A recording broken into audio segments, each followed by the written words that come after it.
ପିଲାମାନେ ସ୍ୱାଗତ କରୁଛି ଆମ ଚ୍ୟାନେଲକୁ। ଆଜି ଆମେ ଅଷ୍ଟମ ଶ୍ରେଣୀର ସାହିତ୍ୟ ସୁରଭି ପୁସ୍ତକର ଏକ ବହୁତ ସୁନ୍ଦର କବିତା ଶପଥର ସମସ୍ତ ପ୍ରଶ୍ନର ଉତ୍ତର ଆଲୋଚନା କରିବା। ଭିଡ଼ିଓଟିକୁ ଶେଷ ପର୍ଯ୍ୟନ୍ତ ନିଶ୍ଚିତ ଦେଖନ୍ତୁ, ଯାହାଦ୍ୱାରା ଆପଣଙ୍କ ସବୁ ଡାଉଟ୍ କ୍ଲିଅର ହେଇଯିବ। ଆପଣ ପରୀକ୍ଷାରେ ଭଲ ନମ୍ବର ରଖିପାରିବେ। ଯଦି ଆପଣ ଚ୍ୟାନେଲକୁ ପ୍ରଥମ ଥର ଆସିଛନ୍ତି ତେବେ ଏବେ ହିଁ ଚ୍ୟାନେଲକୁ ସବସ୍କ୍ରାଇବ୍ କରିନିଅନ୍ତୁ ଏବଂ ପାଖରେ ଥିବା ବେଲ୍ ଆଇକନ୍କୁ ଦବାଇ ଦିଅନ୍ତୁ, ଯାହାଦ୍ୱାରା ସର୍ବପ୍ରଥମେ ନୋଟିଫିକେସନ୍ ଆପଣ ପାଇଯିବେ। ଚାଲନ୍ତୁ ଆଜିର ଏହି ଭିଡ଼ିଓଟି ଆରମ୍ଭ କରିବା। ଶପଥ କବିତାର କବି ହେଉଛନ୍ତି ଓଡ଼ିଆ ସାହିତ୍ୟର ବିଶିଷ୍ଟ ପ୍ରଗତିଶୀଳ ଓ ସାମ୍ୟବାଦୀ ଚିନ୍ତାଧାରକ କବି ଅନନ୍ତ ପଟ୍ଟନାୟକ। ତାଙ୍କର ପ୍ରସିଦ୍ଧ କବିତା ଗ୍ରନ୍ଥ ଗୁଡ଼ିକ ମଧ୍ୟରେ ରକ୍ତଶିଖା, ଶାନ୍ତିଶିଖା, ତର୍ପଣ କରେ ଆଜି, ଅଲୋଡ଼ା ଲୋଡ଼ା, ଛାଇର ଛିଟା ଇତ୍ୟାଦି। ଏବଂ ସେ ଅବାନ୍ତର କବିତା ପୁସ୍ତକ ପାଇଁ କେନ୍ଦ୍ର ସାହିତ୍ୟ ଏକାଡେମୀ ଦ୍ୱାରା ପୁରସ୍କୃତ ହୋଇଛନ୍ତି। ଚାଲନ୍ତୁ ବର୍ତ୍ତମାନ ଆରମ୍ଭ କରିବା।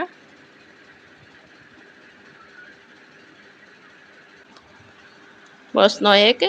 ପଠିତ କବିତାରେ କେଉଁମାନଙ୍କୁ ଦହନ କରିବା ପାଇଁ କବି କହିଛନ୍ତି? ଏହାର ଉତ୍ତର ହେଉଛି ସ୍ୱାର୍ଥୀଜନ ମିଥ୍ୟା କଥା। ପ୍ରଶ୍ନ 2. ଝରଣା ସମ ଝରିବି ହସି ପଦଟିର ତାତ୍ପର୍ଯ୍ୟ କ'ଣ? ଏହାର ଉତ୍ତର ହେଉଛି ଖ. ତୃଷାଗାର ରଖିବି ନାହିଁ। ପ୍ରଶ୍ନ 3. ନଭର ସମ ସ୍ୱଚ୍ଛ ମୁଖେ କେଉଁ ଭାବ ନଥିବ ବୋଲି କବିତାରେ କୁହାଯାଇଛି? ଏହାର ଉତ୍ତର ହେଉଛି ଅପସନ୍ ଗ. ହିଂସା ବ୍ୟଥା। ପ୍ରଶ୍ନ 4. କାହାପରି କବି ଦୁଃଖ ରାଶକୁ ଆବରି ନେବା ପାଇଁ କବିତାରେ କହିଛନ୍ତି? ଏହାର ଉତ୍ତର ହେଉଛି ଅପସନ୍ ନମ୍ବର ଘ. ଧରଣୀ ସମ। ପ୍ରଶ୍ନ 5. ସମତା ପଥେ ଚାଲିବା ପାଇଁ କବି କେଉଁ ଗାନ ଗାଇବା ପାଇଁ ଚାହିଁଛନ୍ତି? ଏହାର ସଠିକ୍ ଉତ୍ତର ହେଉଛି ଅପସନ୍ ନମ୍ବର କ. ଶାନ୍ତିର ଗାନ। ଚାଲନ୍ତୁ ଦେଖିବା ପରବର୍ତ୍ତୀ କ୍ୱେଶ୍ଚନ୍। ମିଳିମିଶି ଯୋଡ଼ିବା। କବିତାରେ କିଛି ପଦ କ ସ୍ତମ୍ଭରେ ଦିଆଯାଇଛି, ସେହି ପଦ ଗୁଡ଼ିକର ଅର୍ଥ ଖ ସ୍ତମ୍ଭରେ ଦିଆଯାଇଛି। ଠିକ୍ ଉତ୍ତରକୁ ରେଖା ଦ୍ୱାରା ଯୋଡ଼। ପକ୍ଷୀ ସମ ଗାଇବି ଗୀତ, ହୃଦୟରୁ ହୃଦେ ଉଠିବି ବାଜି। ଏହାର ଯୋଡ଼ି ହେଉଛି ଖ ସ୍ତମ୍ଭରେ 4 ନମ୍ବର। ସରଳ ବିହଙ୍ଗର କାକଳି ପରି ସମସ୍ତଙ୍କ ହୃଦୟରେ ପ୍ରତିଧ୍ୱନିତ ସୃଷ୍ଟି କରିବା। ଗର୍ବ ଭରେ ଧର୍ମେ କରି କର୍ମେ ମୋର ଟେକିବି ଶିର। ସ୍ୱାଭିମାନର ସହ ଧର୍ମକୁ ବରଣ କରି କର୍ମ କରି ଚାଲିବା। କ ସ୍ତମ୍ଭ 3 ନମ୍ବର। ରୁଗ୍ଣ ଜନ ପାରୁଷେ ରହି ଶୁଶ୍ରୂଷାରେ ଲାଗିବି ତାର। ରୁଗ୍ଣ ଜନର ସେବା ହିଁ ମାଧବ ସେବା। ମୋହିତ ନୁହେଁ ମୋହରି ପାଇଁ ସବୁରି ଲାଗି ମୋହରି ପ୍ରାଣ। ପରହିତ ପାଇଁ ନିଜ ଜୀବନକୁ ଉତ୍ସର୍ଗ କରିବା। ଚାଲନ୍ତୁ ଦେଖିବା ପରବର୍ତ୍ତୀ କ୍ୱେଶ୍ଚନ୍। କବିତାର ପଦଗୁଡ଼ିକୁ ଆଲୋଚନା କରିବା। କବିତାରୁ ଚୟନ କରାଯାଇଥିବା କେତେକ ପଦ ତଳେ ଦିଆଯାଇଛି, ସେଗୁଡ଼ିକୁ ଭଲ ଭାବରେ ପଢ଼ ଓ ଚିନ୍ତା କର।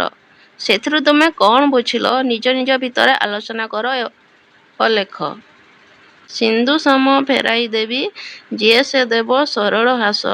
ଧରଣୀ ସମ ନେବିରେ ନେବି ବକ୍ଷେ ବହି ଦୁଃଖ ପ୍ରାସ। ଏହାର ଉତ୍ତର ହେଉଛି ସିନ୍ଧୁ ସମ ... ଦୁଃଖ ପ୍ରାସ। ଉକ୍ତ ପଦ୍ୟାଂଶଟି ଅଷ୍ଟମ ଶ୍ରେଣୀ ସାହିତ୍ୟ ସୁରଭି ପୁସ୍ତକର ଶପଥ ପଦ୍ୟରୁ ଆନିତ। ଏଠାରେ କବି ଅନନ୍ତ ପଟ୍ଟନାୟକ ଉଦାରତା, କୃତଜ୍ଞତା ଓ ସହନଶୀଳତାର ଉଚ୍ଚ ଆଦର୍ଶକୁ ଚିତ୍ରଣ କରିଛନ୍ତି। ସମୁଦ୍ର ବିଶାଳ, ଗଭୀର ଓ ଅପାର। ଯେପରି ସମୁଦ୍ର ଅନେକ ନଦୀର ଜଳକୁ ଗ୍ରହଣ କରିଥାଏ, ସେହିପରି କବିଙ୍କ ହୃଦୟ ମଧ୍ୟ ବିଶାଳ। ଯେ କେହି ତାଙ୍କୁ ସରଳ ହାସ ବା ସ୍ନେହ ଦେବ, ସେ ତାକୁ ସମୁଦ୍ର ସହ ଉଦାର ମନରେ ଅନେକ ଗୁଣରେ ଫେରାଇ ଦେବେ। ପୃଥିବୀ ସମସ୍ତଙ୍କର ଭାର ଓ ଦୁଃଖକୁ ନୀରବତାର ସହ ବହନ କରେ, ସେ କେବେ ଅଭିଯୋଗ କରେ ନାହିଁ। କବି ମଧ୍ୟ ପୃଥିବୀ ପରି ସହିଷ୍ଣୁ ହୋଇ ଅନ୍ୟମାନଙ୍କ ଦୁଃଖକୁ ନିଜ ବକ୍ଷରେ ବହନ କରିବେ। ଯଦି ଆମେ ସମୁଦ୍ର ପରି ବିଶାଳ ହୃଦୟ ଓ ପୃଥିବୀ ପରି ଧୈର୍ଯ୍ୟ ଧରିପାରିବୁ, ତେବେ ସମାଜରେ ସ୍ନେହ, ଶାନ୍ତି ଓ ଏକତା ବଢ଼ିବ। ପ୍ରଶ୍ନ 2. ମୋହିତ ନୁହେଁ ମୋହରି ପାଇଁ ସବୁରି ଲାଗି ମୋହରି ପ୍ରାଣ ସମତା ପଥେ ପତାକା ବାହି ଶାନ୍ତିର ମୁଁ ରଚିବି ଗାନ। ଏହାର ଉତ୍ତର ହେଉଛି ମୋହିତ ନୁହେଁ ରଚିବି ଗାନ। ଉକ୍ତ ପଦ୍ୟାଂଶଟି ଅଷ୍ଟମ ଶ୍ରେଣୀ ସାହିତ୍ୟ ସୁରଭି ପୁସ୍ତକର ଶପଥ କବିତାରୁ ଆନିତ। ଏଠାରେ କବି ଅନନ୍ତ ପଟ୍ଟନାୟକ ଉଚ୍ଚ ମାନବତାବାଦୀ ଆଦର୍ଶ, ନିଷ୍କାମ ସେବାଭାବ ଓ ସମତା ଶାନ୍ତିର ମହତ୍ତ୍ୱକୁ ଅତ୍ୟନ୍ତ ସୁନ୍ଦର ଭାବରେ ପ୍ରକାଶ କରିଛନ୍ତି। କବି ପ୍ରକାଶ କରିଛନ୍ତି ଯେ ତାଙ୍କ ଜୀବନ କେବଳ ନିଜ ସୁଖ ସାଧନ ଲାଗି ନୁହେଁ, ଏହା ସମସ୍ତଙ୍କ ମଙ୍ଗଳ ଲାଗି ଉତ୍ସର୍ଗୀକୃତ। ସମାଜରେ ଯେତେବେଳେ ଅସାମ୍ୟ, ଭେଦଭାବ ଓ ଅନ୍ୟାୟ ବୃଦ୍ଧି ପାଏ, ସେତେବେଳେ ଶାନ୍ତି ବ୍ୟାହତ ହୁଏ। ସେତିକିବେଳେ ସମତା ସପକ୍ଷରେ ଦୃଢ଼ ଭାବରେ ଦଣ୍ଡାୟମାନ ହୋଇ ନେତୃତ୍ୱ ନେବାକୁ କବି ଆଗଭର ହେବେ। ସମତା ଓ ଶାନ୍ତିର କବିତା ରଚନା କରି ସମାଜକୁ ନୂତନ ଦିଗଦର୍ଶନ ଦେବେ। ପ୍ରଶ୍ନ 3. ଝରଣା ସମ ଝରିବି ହସି ତୃଷ୍ଣାକାର ରଖିବି ନାହିଁ ଶସ୍ୟ ଦଳେ ଧରିବି ଲସି ଭକିର ଭୋକ ଜୀବରେ କାହିଁ। ଏହାର ଉତ୍ତର ହେଉଛି ଝରଣା କାହିଁ। ଉକ୍ତ ପଦ୍ୟାଂଶଟି ଅଷ୍ଟମ ଶ୍ରେଣୀ ସାହିତ୍ୟ ସୁରଭି ପୁସ୍ତକର ଶପଥ ପଦ୍ୟରୁ ଆନିତ।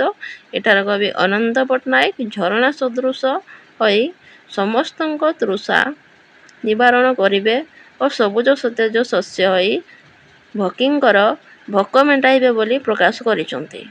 କବି ଝରଣା ସଦୃଶ ହସି ହସି ବହିବେ, ଅର୍ଥାତ୍ ସଦା ସଚେତନ ଓ ଆନନ୍ଦମୟ ଭାବରେ ଲୋକଙ୍କର ସେବା କରିବେ, କାହାକୁ ତୃଷାର୍ତ୍ତ ରଖିବେ ନାହିଁ। କବି ସବୁଜ ସତେଜ ଶସ୍ୟ ପରି ଭୋକିଙ୍କର ଭୋକ ମେଣ୍ଟାଇବେ। ସାମ୍ୟବାଦୀ ଚେତନାରେ ଅନୁପ୍ରାଣିତ କବି ପ୍ରଚଳିତ ସମାଜର ତୃଷା ଓ ଭୋକକୁ ଦୂର କରି ଶୋଷଣମୁକ୍ତ ସମାଜ ଗଠନ କରିବେ। ଚାଲନ୍ତୁ ଦେଖିବା ପରବର୍ତ୍ତୀ କ୍ୱେଶ୍ଚନ୍। ଅନୁମାନ ଓ କଳ୍ପନା। ଆସ ମିଳିମିଶି ଆଲୋଚନା କରିବା। କ. ପଠିତ କବିତାରେ ଶପଥର ଆହ୍ୱାନ ଦିଆଯାଇଛି। ତୁମ ବିଚାରଧାରାରେ କେଉଁ କେଉଁ ଶପଥ ଅଧିକ ମହତ୍ତ୍ୱପୂର୍ଣ୍ଣ ଏବଂ କାହିଁକି ଆଲୋଚନା କର ଏବଂ ଏହି ବିଷୟରେ ଏକ ପରିଚ୍ଛେଦ ଲେଖ। ଏହାର ଉତ୍ତର ହେଉଛି ଏହି କବିତାରେ କବି ନେଇଥିବା ଶପଥମାନଙ୍କ ମଧ୍ୟରୁ କେତେକ ବିଶେଷ ମହତ୍ତ୍ୱପୂର୍ଣ୍ଣ। ପ୍ରଥମେ ସେ ଅଦ୍ରିସମ ଧୈର୍ଯ୍ୟ ଧରିବାର ଶପଥ ନେଇଛନ୍ତି, ଯାହା ଜୀବନରେ ଧୈର୍ଯ୍ୟ ଓ ସାହସର ଆବଶ୍ୟକତାକୁ ପ୍ରକାଶ କରେ। ବିପଦ ବା ବଜ୍ରପାତ ସମ ପରିସ୍ଥିତିରେ ମଧ୍ୟ ଧୀର ରହିବା ତାଙ୍କର ଦୃଢ଼ ସଂକଳ୍ପକୁ ଦର୍ଶାଏ। ଦ୍ୱିତୀୟତଃ ସେ ସିନ୍ଧୁ ସମ ଉଦାର ହୃଦୟ ରଖିବା ଓ ଧରଣୀ ସମ ଦୁଃଖ ବହିବାର ଶପଥ ନେଇଛନ୍ତି। ଏହା ମାନବତା, କୃତଜ୍ଞତା ଓ ସହିଷ୍ଣୁତାର ମହତ୍ତ୍ୱକୁ ଉଦ୍ଘାଟିତ କରେ। ତୃତୀୟତଃ ରୁଗ୍ଣ ଜନ ପାରୁଷେ ରହି ଶୁଶ୍ରୂଷାରେ ଲାଗିବେ ବୋଲି ସେବା ଭାବର ଶପଥ ନେଇଛନ୍ତି, ଯାହା ପରୋପକାର ଓ କରୁଣାର ସର୍ବୋଚ୍ଚ ଦୃଷ୍ଟାନ୍ତ। ଏହିସବୁ ଶପଥଗୁଡ଼ିକ କବିଙ୍କ ଉଚ୍ଚ ଚରିତ୍ର ଓ ଆଦର୍ଶ ମନୋଭାବକୁ ପ୍ରକାଶ କରୁଛି। ପ୍ରଶ୍ନ ଖ. ଧରଣୀ ସମ ନେବିରେ ନେବି ବକ୍ଷେ ବହି ଦୁଃଖ ପ୍ରାସ। ଉକ୍ତ ପଦରେ କବିଙ୍କର ଆହ୍ୱାନକୁ ସାର୍ଥକ କରିବା ନିମିତ୍ତ ତୁମେ କେଉଁଭଳି କାର୍ଯ୍ୟ କରିବା କଥା ଭାବୁଛ, ଆଲୋଚନା କର।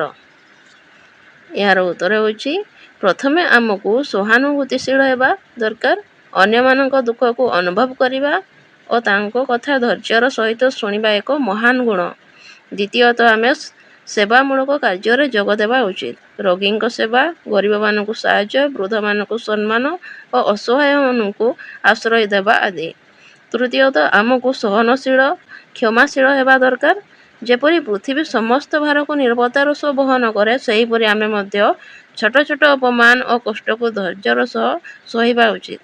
ସର୍ବୋପରି କବିଙ୍କ ଆହ୍ୱାନକୁ ସାର୍ଥକ କରିବା ପାଇଁ ଆମକୁ ଦୟା, ସେବା, ସହନଶୀଳତା ଓ ପରୋପକାରକୁ ଜୀବନର ଆଦର୍ଶ କରିବା ଉଚିତ। ତେବେ ଆମେ ପୃଥିବୀ ପରି ବିଶାଳ ହୃଦୟ ଧାରଣ କରି ଅନ୍ୟମାନଙ୍କର ଦୁଃଖକୁ ହ୍ରାସ କରିପାରିବୁ। ପ୍ରଶ୍ନ ଗ. ଶପଥ କବିତାରେ ତୁମେ କେତୋଟି ଶପଥକୁ ନିଜେ ସାକାର କରିପାରିବ, ସାଙ୍ଗମାନଙ୍କ ସହିତ ଆଲୋଚନା କର। ଏହାର ଉତ୍ତର ଶପଥ କବିତାରେ ବର୍ଣ୍ଣିତ ଅନେକ ଆଦର୍ଶଗତ ଶପଥ ମଧ୍ୟରୁ ମୁଁ କିଛି ସହଜ ଶପଥ ନିଜ ଜୀବନରେ ସାକାର କରିବାକୁ ଚେଷ୍ଟା କରିବି ବୋଲି ସାଙ୍ଗମାନଙ୍କ ସହ ଆଲୋଚନା କରିବି। ଉଦାହରଣ ସ୍ୱରୂପ ରୋଗୀ ଓ ଅସହାୟ ଲୋକଙ୍କ ନିକଟରେ ରହି ସେମାନଙ୍କର ସେବା ଶୁଶ୍ରୂଷା କରିବି। ଦୃଷ୍ଟିହୀନ ଓ ଶାରୀରିକ ଅକ୍ଷମ ବ୍ୟକ୍ତିକୁ ଦରକାର ବେଳେ ବାଟ ଚାଲିବାରେ ବା ଅନ୍ୟ କାମରେ ସାହାଯ୍ୟ କରିବି। ଏହାଛଡ଼ା ମନରେ କୌଣସି ହିଂସାଭାବ ନ ରଖି ସମାଜରେ ସମସ୍ତଙ୍କ ସହ ଶାନ୍ତି ଓ ସମାନତାରେ ରହିବା ପାଇଁ ମୁଁ ନିଶ୍ଚିତ ଭାବେ ଶପଥ ନେଇପାରିବି। ପ୍ରଶ୍ନ ଘ ସମାଜର କେଉଁ କେଉଁ ବର୍ଗର ବ୍ୟକ୍ତିମାନଙ୍କୁ ସହାୟତା ପ୍ରଦାନ କରିପାରିବ? ପଠିତ କବିତା ମାଧ୍ୟମରେ ଆଲୋଚନା କର। ଏହାର ଉତ୍ତର ହେଉଛି ପଠିତ କବିତାର କବି ମାନବ ସେବା, ସହାନୁଭୂତି ଓ ପରୋପକାର ଉଚ୍ଚ ଆଦର୍ଶ ଦେଇଛନ୍ତି। ସେହି ଆଦର୍ଶକୁ ଅନୁସରଣ କରି ଆମେ ସମାଜର ବିଭିନ୍ନ ବର୍ଗର ବ୍ୟକ୍ତିମାନଙ୍କୁ ସହାୟତା ପ୍ରଦାନ କରିପାରିବୁ। ପ୍ରଥମେ ରୋଗୀ ଓ ଦୁର୍ବଳ ଲୋକମାନଙ୍କ ସହାୟତାର ଅଧିକ ଆବଶ୍ୟକତା ରଖନ୍ତି। ରୁଗ୍ଣଜନ ପାରୁଷେ ରହି ଶୁଶ୍ରୂଷାରେ ଲାଗିବି ବୋଲି କବି ଯେପରି କହିଛନ୍ତି, ଆମେ ରୋଗୀଙ୍କ ପାଖରେ ରହି ସେବା ଓ ସାନ୍ତ୍ୱନା ଦେଇପାରିବୁ। ଦ୍ୱିତୀୟତଃ ଅନ୍ଧ ଓ ଅକ୍ଷମ ବ୍ୟକ୍ତିମାନେ ଆମ ସହାୟତାର ଆଶା କରନ୍ତି। ଦୃଷ୍ଟି ହେବି ଅନ୍ଧ ଲାଗି ଯଷ୍ଟି ହେବି ଖଞ୍ଜଟିର ଭାବରେ ଆମେ ତାଙ୍କ ପାଇଁ ପଥ ପ୍ରଦର୍ଶକ ଓ ସହାୟକ ହୋଇପାରିବୁ। ସେମାନଙ୍କୁ ଦିଗ୍ଦର୍ଶନ, ସାହସ ଓ ଆତ୍ମବିଶ୍ୱାସ ଦେବା ଆମର କର୍ତ୍ତବ୍ୟ। ତୃତୀୟତଃ ଗରିବ ଓ ଅସହାୟ ଲୋକ ଆମ ସହାନୁଭୂତିର ଯୋଗ୍ୟ।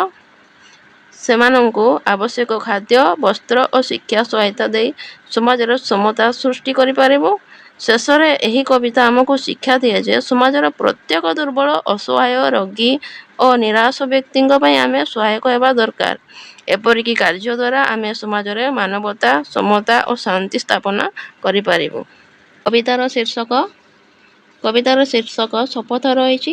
ତୁମେ ଯଦି ଏହି କବିତାର ଶୀର୍ଷକ ପରିବର୍ତ୍ତନ କରିବାକୁ ଚାହୁଁଛ, ତେବେ ଏହାର ନାମକରଣ କ'ଣ ଦେବ ଓ କାହିଁକି ଦେବାକୁ ଭାବିଛ?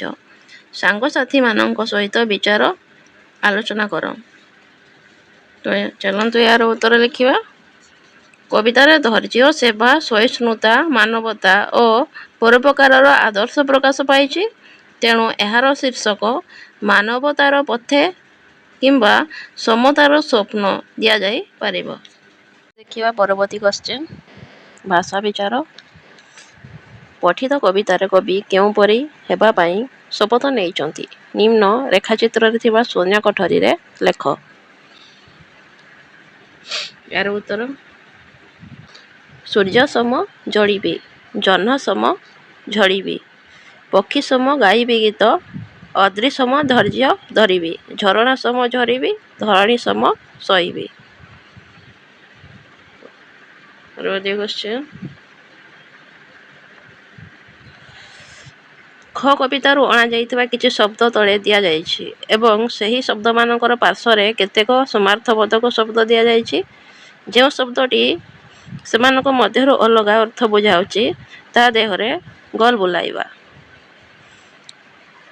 ଶବ୍ଦ ଯେମିତିକି ସୂର୍ଯ୍ୟ, ରବି, ଦିବାକର, ସୁଧାକର। ଏମାନଙ୍କ ମଧ୍ୟରୁ ସୁଧାକର ଅଲଗା। ପବନ ଅନଳ, ସମୀର, ପ୍ରଭଞ୍ଜନ। ସମୀର ମାନେ ବି ପବନ, ପ୍ରଭଞ୍ଜନ ମାନେ ବି ପବନ, ଅନଳ ମାନେ ଅଲଗା ଅର୍ଥ ଆସୁଛି, ସେଥିପାଇଁ ସେ ଅଲଗା। ଅଦ୍ରି ପଡ଼ିଆ, ଶିଖରୀ, ପର୍ବତ। ପଡ଼ିଆ ହେଉଛି ଅଲଗା। ଧରଣୀ ଧରା, ସୂତା, ବସୁଧା। ସୂତା ହେଉଛି ଅଲଗା। ପଦ୍ମ ପରାଗ, ପଙ୍କଜ, ଅରବିନ୍ଦ। ପରାଗ ହେଉଛି ଅଲଗା। ଜହ୍ନ ଶଶୀ, ନିଶାକର, ଶସ୍ୟ। ଶସ୍ୟ ହେଉଛି ଏମାନଙ୍କ ଭିତରୁ ଅଲଗା। ତା ଚାରିପଟେ ଗୋଲ ବୁଲାଇବା।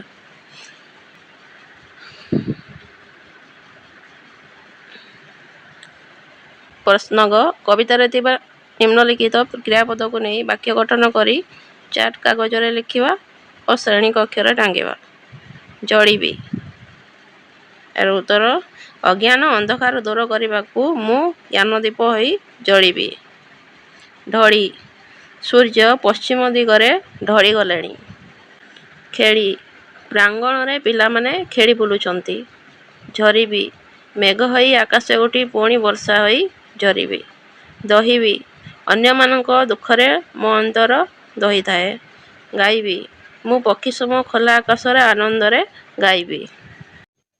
ତେବେ ପିଲାମାନେ ଆଜି ଆମେ ଏଇ ସବୁ ସୁନ୍ଦର ସୁନ୍ଦର ଶବ୍ଦ ଏବଂ ବାକ୍ୟ ଗଠନ ବିଷୟରେ ଶିଖିଲେ। ଆଶା କରୁଛି ଆପଣମାନଙ୍କୁ ଏହି ଭିଡ଼ିଓଟି ବହୁତ ଭଲ ଲାଗିଥିବ। ଏହି ବାକ୍ୟ ଗୁଡ଼ିକୁ ନିଜ ଖାତାରେ ନିଶ୍ଚୟ ଲେଖି ଅଭ୍ୟାସ କରନ୍ତୁ। ଯଦି ଭିଡ଼ିଓଟି ପସନ୍ଦ ଆସିଛି ତେବେ ଲାଇକ୍ କରନ୍ତୁ, ନିଜ ସାଙ୍ଗମାନଙ୍କ ସହ ସେୟାର କରନ୍ତୁ ଏବଂ ଆମ ଚ୍ୟାନେଲକୁ ସବସ୍କ୍ରାଇବ୍ କରିବାକୁ ଜମାରୁ ଭୁଲିବେନି। ପୁଣି ଦେଖା ହେବ ଆଉ ଏକ ନୂଆ ଏବଂ ମଜାଦାର ଭିଡ଼ିଓରେ। ସେ ପର୍ଯ୍ୟନ୍ତ ଭଲରେ ଥାଆନ୍ତୁ, ପାଠ ପଢ଼ୁଥାନ୍ତୁ। ବାଏ ବାଏ, ଜୟ ଜଗନ୍ନାଥ।